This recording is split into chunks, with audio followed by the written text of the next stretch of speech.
Untuk menampilkan nama toko, alamat, dan nomor telepon, pada bagian atas truk, pilih menu Data Manage, lalu tekan Enter.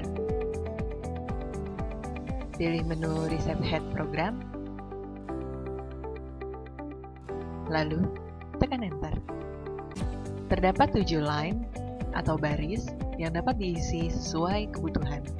Misalnya, baris pertama diisi nama toko, lalu tekan Enter. Pada baris kedua, masukkan alamat, lalu tekan Enter. Pada baris bagian ketiga, masukkan nomor telepon, lalu tekan Enter.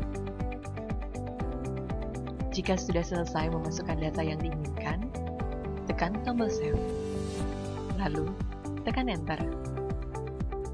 Pilih Yes dengan menggunakan tombol Enter.